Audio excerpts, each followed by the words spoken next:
पाणी आपण जाऊन द्यायचं नाही. 100% यश आलेलं आहे.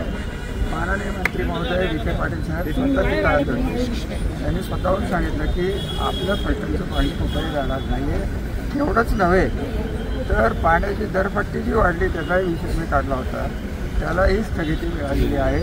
आपण मोठ्या संख्येने आला त्याबद्दल मी आपला आभारी आहे.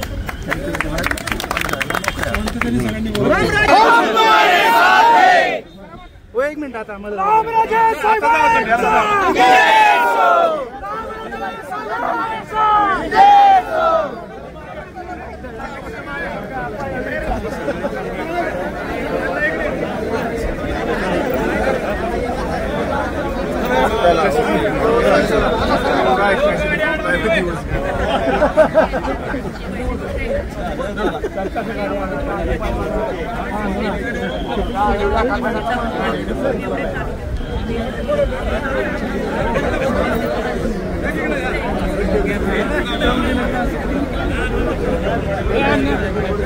सोडण्यात नाही आलं. खरं तर हे सगळे कार्यकर्ते गेटवर आहेत. शेतकरी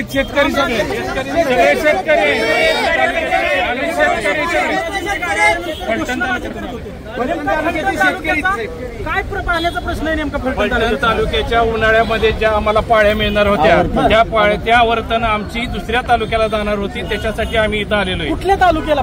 इतर तालुक्या फलटणचा जो म्हणजे भाग त्याच्यामध्ये आता नाहीये तो भागाला सुद्धा आमच्यावर दबाव वगैरे नाहीये. दबाव नाहीये.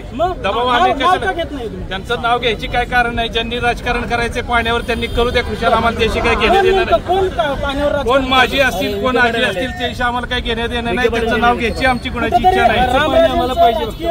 आम्हाला फक्त या उन्हाळ्यामध्ये ज्या पूर्ण पाळ्या दरवर्षी मिळतात त्या मिळाल्या पाहिजेत. हे हक्काचं पाणी मिळावं म्हणून आज या ठिकाणी आम्ही आलो. रामराजेंचं राजकीय वजन कमी करण्यासाठी हे सगळं चालू असं वाटतंय. अर्थातच त्यांनी किती केलं तर रामराजे असे राजकारण त्यांचं बारकं होणार नाही. राजकारण हे त्यांचं वाढत राहणार आहे. आणि पाण्याची निर्मिती करणारे रामराजे त्या फलटण तालुक्याचे या धरणाची निर्मिती करणारे रामराजे आहेत. रामराजे त्याच्यामुळे अजित पवारांचे निकटवर्तीय समजले जातात. मग अजितदादा रामराजेंचं ऐकत नाहीत का? अजितदादा त्यांच्या पाठीमागच आहेत. अजितदादा त्यांचं नेतृत्व मान्य करतात. अजितदादांना सुद्धा रामराजेंचे सगळे विचार हे मान्य आहेत. त्याच्याबद्दल दुमत नाहीये. फलटणचा पाणी प्रश्न मिटेल असं वाटतं. 100% रामराजे जिथं आहेत तिथं पाण्याचा प्रश्न 100% मिटेल. हे सगळे शेतकरी जे आहेत फलटण तालुक्यात मोठ्या संख्येने या ठिकाणी आलेले आहेत. खरं तर त्यांना आज जायचं होतं, मात्र पोलिसांकडून त्यांना अडवण्यात आलं. त्यानंतर रामराजेंची जी गाडी वाहन बाहेर होतं त्यावेळी ते वाहन या शेतकऱ्यांनी सर्व अडवलं आणि रामराजेंच्या समर्थनात मोठ्या प्रमाणात या शेतकऱ्यांकडे पाण्याचा प्रश्न कुठेतरी राजकारण अशा प्रकारचं वक्तव्य करण्यात येतं. तुम्ही कुठल्या गावात आलाय नेमकं? काय पाण्याची काय परिस्थिती? पाण्याची वाईट परिस्थिती कमी केलेली आहे. केली नेमकी कमी जलसंपदा खात्याने कुणाच्या सांगण्यावरून केली? काय राजकारण तर नक्कीच आहे यामध्ये. पण आम्हाला जर पाणी नाही मिळालं तर आम्ही आमची सगळी शेती आहे विकून आम्हाला. फलटणच्या शेतकऱ्यांचा या राजकारणामुळे किंवा राजकारणामुळे बळी जातोय का शेतकऱ्यांना? जातोय ना, बळी जातोय. रामराजेंचं वजन आता फलटणमध्ये कमी झालं असं वाटतं? नाही कमी होऊ शकत. कमी होऊ शकत नाही. रामराजेंचं असं पुण्यात काउन्सिल हॉलवर येऊन रामराजेन आज सोडलं. आज मीटिंग होती आणि त्या आवर्तनाविषयी निर्णय होणार होता, पण निर्णय राखीव राहिला गेला.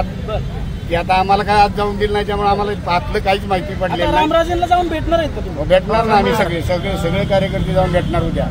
नक्कीच आपण शेतकरी जे आहेत ते उद्या रामराजेंना भेटणार असल्याचं त्यांच्याकडून सांगण्यात येते. आणि पाणी प्रश्नावर आपण पाहतो की फलटणच्या पाणी प्रश्नावर आता राजकारण